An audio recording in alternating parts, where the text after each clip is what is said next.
Halo semuanya, selamat datang kembali di channel ini. Admin harap kalian semua dalam keadaan baik-baik saja ya. Oke, seperti yang sudah kita ketahui, Gundam Info beberapa saat yang lalu telah merilis trailer dari Mobile Suit Gundam Head-Always yang sudah admin bahas di video sebelumnya.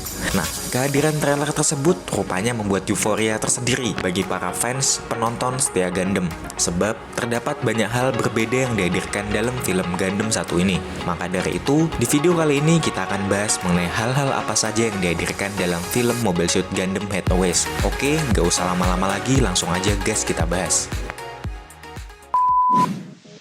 Oke, seperti yang sudah admin katakan di video sebelumnya, film ini merupakan film adaptasi dari novel trilogi dari Mobile Suit Gundam Head-Always Flash. Sehingga filmnya sendiri akan terbagi juga menjadi 3 bagian, trilogi ya. Namun yang menjadi pertanyaannya sampai sekarang, ialah mengapa tulisan Flash pada judul filmnya dihilangkan. Yang mana seperti kita ketahui, saat awal perilisan trailernya dulu, judul dari film ini sendiri sama persis dengan judul novelnya, yaitu Mobile Suit Gundam Head-Always Flash. Namun tak selang beberapa lama kemudian, setelah trailer baru dirilis, tulisan Flash pada judulnya dihilangkan, sehingga judulnya hanya menjadi Mobile Suit Gundam Head-Always saja. Terdapat beberapa jawaban yang admin asumsikan untuk menjawab pertanyaan tersebut, mengingat belum ada konfirmasi jelas dari pihak produksi dari film ini. Nah, terdapat beberapa jawaban yang sudah admin asumsikan untuk menjawab pertanyaan tersebut. Jawaban yang mungkin admin paling duga-duga ialah bahwa memang pihak produksinya lah yang merubah judul filmnya, agar tidak sama dengan judul novelnya. Jika dilihat dari website resmi serta akun medianya dari film ini, sudah tertera jelas juga bahwa judulnya adalah Head-Always saja, tanpa tulisan Flash di belakangnya. Apalagi jika kita mengacu pada film pendahulunya seperti Gundam Char Counter Attack. Judul novel dengan filmnya juga berbeda, yang mana judul novel dari film Gundam Char Counter Attack sendiri adalah Mobile Suit Gundam Char Counter Attack Beltor Chica Children. Asumsi lainnya yang admin juga duga ialah bahwa judul tanpa tulisan Flash tersebut merupakan bagian pertama dari film trilogi Mobile Suit Gundam Head-Always Flash, yang artinya masih ada 2 film trilogi lainnya dengan judul yang berbeda juga. Namun yang jelas, sampai sekarang pihak produksinya masih merilisnya dengan judul tanpa Flashnya, dan bisa jadi tidak akan berubah ya.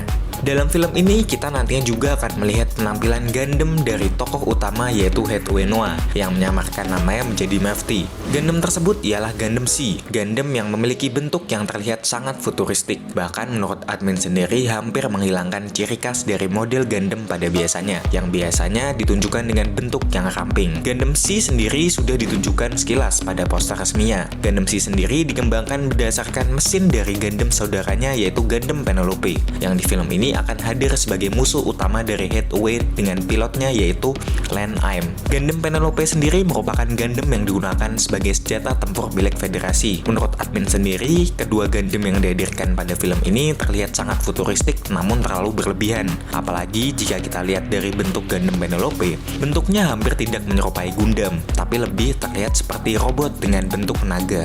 Oh iya, jika kita mengacu pada novelnya, bisa jadi durasi penampilan dari Gundam Sea akan lebih sedikit dari Gundam Penelope. Mengingat di novelnya sendiri, Gundam Sea hanya ditampilkan sepertiga dari cerita novelnya. Dari Gundamnya kita beralih ke segi produksinya. Banyak fans yang mengatakan jika film Mobile Suit Gundam Head-Always sendiri akan menjadi film yang sama epicnya dengan film OVA Mobile Suit Gundam Unicorn. Bagaimana tidak, euforia yang terjadi di kalangan fans setia Gundam sudah terasa sejak perilisan trailernya. Mulai dari pujian terhadap kualitas visual gambar animasinya, serta pemilihan tim produksinya.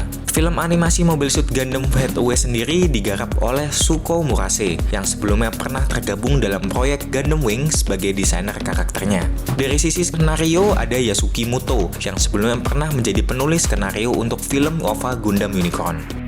Adapun juga yang tak luput dari perhatian admin yaitu Hiroyuki Sawano, yang nantinya akan mengisi musik original soundtrack dari film ini. Bagi yang nggak tahu Hiroyuki Sawano ini siapa, Hiroyuki merupakan komposer musik terkenal yang mungkin karyanya sudah pernah kita dengar, seperti halnya di series anime Attack on Titan ataupun di franchise Gundam itu sendiri, seperti Gundam Unicorn serta Gundam Naratif. Oleh karena itu, bisa dikatakan film ini bakal menjadi film yang sangat epik untuk ditonton. Apalagi mengingat kekecewaan penonton sempat sempat terjadi terhadap film layar lebar dari Gundam sebelumnya, yaitu Mobile Suit Gundam Narrative, yang dinilai memiliki narasi cerita yang lambat serta kurang seru. Maka dari itulah para fans Gundam termasuk juga admin berharap film Mobile Suit Gundam Heroes bakal menjadi film yang benar-benar menyajikan pengalaman luar biasa dalam berbagai aspek. Oh iya, digadang-gadang film ini juga akan memakan biaya produksi yang besar sebab terdapat banyak efek CGI yang diaplikasikan pada animasi Gundamnya, seperti halnya Gundam Seed dan Penelope Gundam. Beralih ke ceritanya,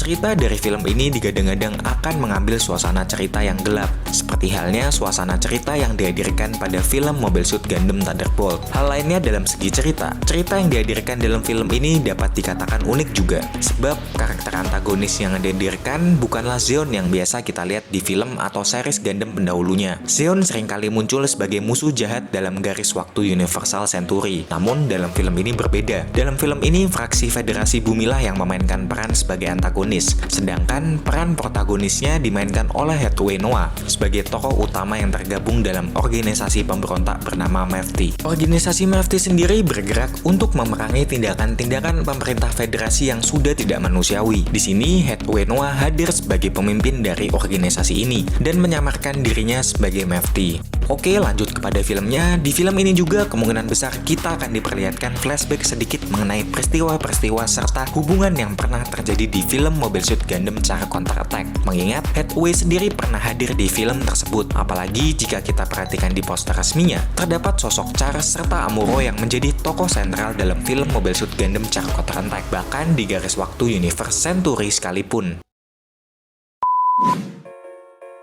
Oke, mungkin cukup sekian dulu pembahasan kita kali ini, karena pada dasarnya admin juga manusia yang penuh dengan dosa. Jika admin ada salah ucap dalam penyampaian informasi, tolong diperbaiki atau dilengkapi. Akhir kata, jangan lupa subscribe, like, komen, dan share video ini ke teman-teman kalian. Sampai jumpa di video-video berikutnya. Bye-bye.